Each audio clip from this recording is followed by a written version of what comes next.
I was on a panel, the NAACP Image Awards last year, and I was going off, and folks were sitting here like, damn, dog, I mean, it was a DEI conversation. I was like, man, you went too hard, and man, you should just like pull back. And I said, are y'all not paying attention? I said, this shit's about to end. I said, you can see it. Yeah, it was CRT. Then we saw what was coming. We knew the affirmative action decision from the Supreme Court and colleges was coming down. Then we saw that. Then now what you're dealing with is now you got these folk who literally are saying, oh, that there's more racism against whites than it is against black people in this country. And so then you're seeing the pulling back again of the laws in the state legislatures. Overruling is happening in the cities. The targeting of progressive DAs, all of these different things. And they're like, oh, crime. The attack on Chase Boughton in San Francisco, he gets recalled. They're trying to get rid of the sister who was the prosecutor in Alameda County. And so I'm just trying to get our folk to understand this thing is real. It's real. Yeah. And there has to be a recalibration in Black America. And Matt, I just don't see it. I see black leadership asleep at the wheel. And last point, we did not properly understand how pissed off they were at Black Lives Matter. Internally, they screwed themselves as well, but there was a targeting. People forget the Black Lives Matter movement was the first movement in the history of America where a majority of Americans supported it. And there were other forces that said, oh, hell no, we got to stop this. And I'm telling you right now, Matt, I can't tell you what was the last major BLM or Black Focus march or protest. I can't.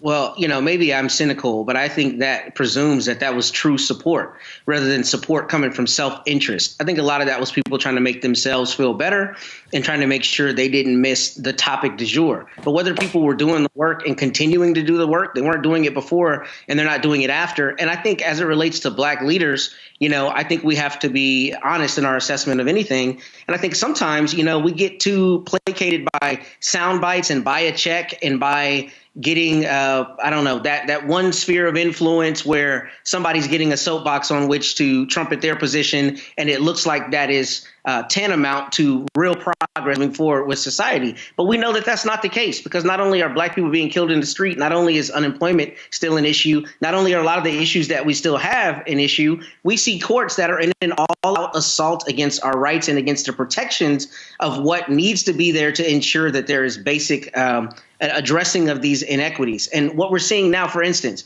with CRT, the idea that CRT and here in Texas and in Florida and other places became this analog for blackness is still baffling to me, because CRT is a scholarship, a scholarly discipline that very few people understand, and it is not an analog for blackness. It's an actual scholarship, right? A body of scholarship. But we allowed that to become co-opted to be the thing that stands in for black people, and it has become the analog boogeyman, and we can't allow that to happen. So I think a lot of what the issue is, where we presume there's support, there's not true support.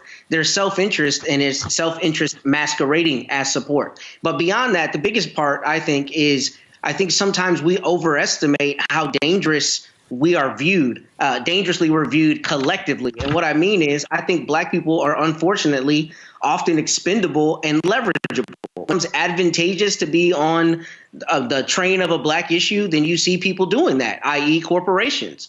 Once that tide turns, then you see them stepping away from that. And the question becomes, how do you have a sustained progress and a sustained force against some of these issues that is not beholden to other people joining us or joining us in a propensity that it really gets, nationwide attention. And I think that's the issue, because a lot of those allies were only there as long as it made them feel good. Once that went away, they're not there anymore. And I don't know how, leverageable those positions still are. Fanbase is pioneering a new era of social media for the creator economy. This next generation social media app with over 600,000 users is raising $17 million, and now is your chance to invest. For details on how to invest, visit startengine.com/fanbase or scan the QR code. Another way we're giving you the freedom to be you without limits.